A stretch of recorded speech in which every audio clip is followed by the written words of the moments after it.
సౌ పార్ అనే నిదానం గంగనమే గుడ్ బయ కొత్త ప్రభుత్వం ఏర్పాటుకు ఎప్పుడంటే టీడీపీ కూటమి అధికారం కట్టబెట్టిన ఏపీ ప్రజలు వైకాపాకు ప్రతిపక్ష హోదా కూడా కట్టబెట్టని ఓటమి పాలైన వైకాపా మంత్రులు రాయలసీమలోనూ సత్తా చాటిన టీడీపీ 21 స్థానాల్లో పోటీ చేసి గెలిచిన జనసేన పొత్తులతో లాభపడ్డ బీజేపీ నేతలు ఆశలు తలకిందులు నిరాశను కలిగించిన లోక్సభ ఫలితాలు అన్ని రకాల ఎత్తుపల్లాలను చూశాం విజయాలతో పాటు అనేక ఎదురుదెబ్బలు ఎదుర్కొన్నాం కష్టపడతాం ఎన్నికల ఫలితాలపై కేటీఆర్ స్పందన మళ్ళీ ప్రజల పక్షాన నిలబడతాం నువ్వు ప్రజల పక్షాన్ని నిలబడుకుంటే ఏం నిలబడతావు చెప్పు ఇప్పుడు రావాలి ఏడబడితే గుడిసెలు ఉంటే గుడిసెల చాయ్ తాగాలి లేకుంటే రేట్ల కింద ఉంటే రేట్ల కింద అన్నం తినాలి ఇవే మీ పనులు కానీ ప్రజలకు ఏం జరుగుతుంది ఎట్లయితే మంచి జరుగుతుంది ప్రజలను ఏ రకంగా అయితే మనము కాపాడుకుంటాము అనేది ఒక్క సోయి లేదు నీకు మళ్ళేమన్నా అంటే జై శ్రీరామ్ అంటే తిండి పెట్టది పోరలకు చెప్పురు అన్నట్టు సిగ్గు శరం ఉండాలి కేటీఆర్ సనాతన ధర్మంలో పుట్టి ఓ సనాతన ధర్మాన్ని ఖరాబ్ చేస్తున్నావు సిగ్గు శరమేమని ఉండాలి కేటీఆర్ బండ కట్టుకొని బాయిల దుంకు ఒక్క సీట్ రాలే డిపాజిట్ రాలే నీకు సనాతన ధర్మం గురించా నువ్వు మాట్లాడేది మీ అయ్య ఎందుకు చేసిండు యాగం ఎందుకు చేసిండు మీ అయ్యా పనేం లేక చేసినాడు యాగం ఇటువంటి పాపం పనులు కట్టుకోకూరి పాఠం జై శ్రీరామ్ అని అనొద్దని అన్నందుకే నీకు సీట్లు పోయినాయి గుర్తుపెట్టుకో కేటీఆర్ నేను చెప్తున్నా ఇప్పుడు ఇది జై శ్రీరామ్ అంటే అన్నం పెడతదా నన్ను జై శ్రీరామ్ అంటే అన్నం పెట్టిందా పెట్టలేదా ఏం చేసిరు నేను ప్రజలు అనేది ఒక్కసారి గుర్తుపెట్టుకో తెలంగాణ ప్రజలు మామూలు ప్రజలు గారు దేశంలోనే అత్యంత విలువైన ప్రజలు ఎవరు అని అంటే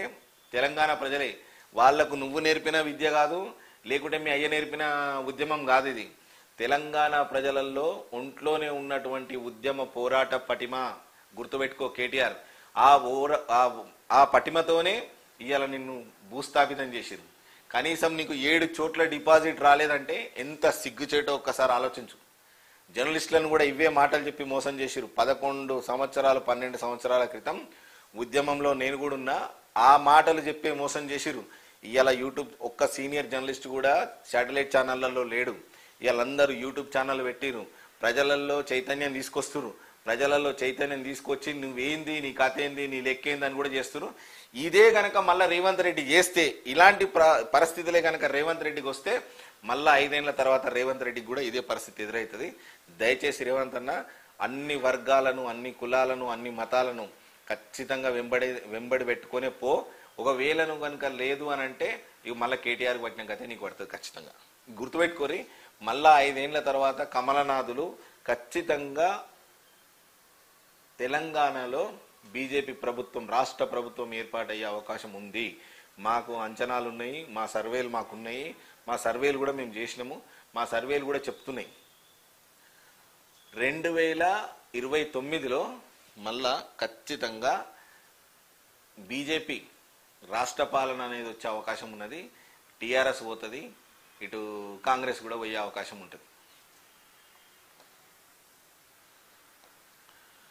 ప్రజా తీర్పు శిరసా వహిస్తాం ఎందుకు ఓడించారో తెలియదు ఏపీ ఎన్నికల్లో వైసీపీకి దారుణ భంగపాటు ఊహించని రీతిలో 11 స్థానాలకే పరిమితం ముఖ్యమంత్రి పదవికి రాజీనామా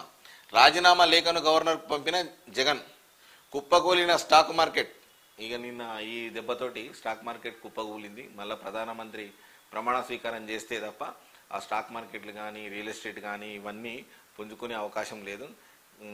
ఖచ్చితంగా ఇవి ప్రమాణ స్వీకారం అయిన తర్వాతనే స్టాక్ మార్కెట్స్ కానీ రియల్ ఎస్టేట్ రంగంలో కానీ మళ్ళీ ఒక ముందుకు పోయే అవకాశం ఉంటుంది ఇగో కార్గే నిన్న మాట్లాడిండు ఏమంటుండు ప్రజలు రాజ్యాంగాన్ని కాపాడుకున్నారు ఈడీ సిబిఐ ఐటీలను సొంతం వాడుకున్నారు పార్టీలో విడదీసి సీఎంలో జైల్లో వేశారు కాంగ్రెస్ అగ్రనేత రాహుల్ గాంధీ ఈ ఎన్నికల్లో నైతికంగా ఇండియా కూటమి విజయం సాధించింది కార్గే గారు నేను ఒకటి అడుగుతున్నా ఇప్పటి వరకు నేను ఏ పార్టీ కొమ్ముగా చేయలేదు బట్ ఇప్పటి వరకు మీరు పెట్టిన పథకాలలో ఇందిరమ్మ పథకం రాజీవ్ రహదారి రాజీవ్ ఇంటర్నేషనల్ ఎయిర్పోర్టు ఎవరైనా సమరయోధులై స్వాతంత్ర సమరయోధులై పేర్లు పెట్టిరా సరే ఇప్పుడు మనం బీజేపీయే తీసుకుందాం 10 ఏళ్ల పాలనలో ఎక్కడనన్నా ఒక్క బాంబ్ బ్లాస్ట్ అయిందా ఒక్క బాంబ్ బ్లాస్ట్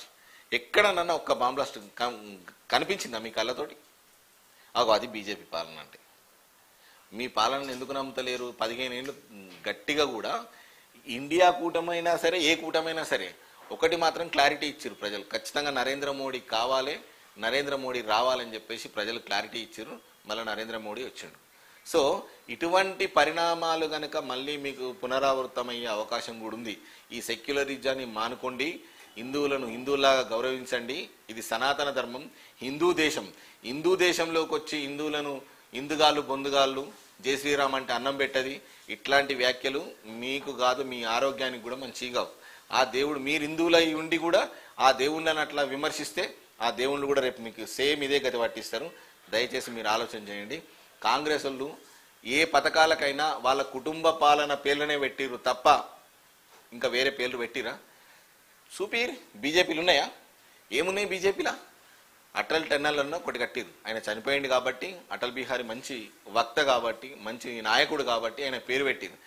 నీకు ప్రధానమంత్రి ఎన్నో పేర్లు తీసుకొచ్చిండు, ఎన్నో స్కీములు తీసుకొచ్చిండు. ఎగ్జాంపుల్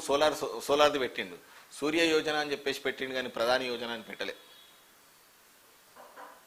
ఇట్లాంటివి చేసేపటికే మీ పార్టీ గాడు ఉన్నది ఖార్గే గారు. మళ్ళొక్కసారి కూడా మేము మీకు చెప్తున్నా, దయచేసి హిందువులను ఇబ్బంది పెట్టే ప్రయత్నం ఏ ఒక్కరు చేసినా, ఏ ఒక్కరు హిందువులను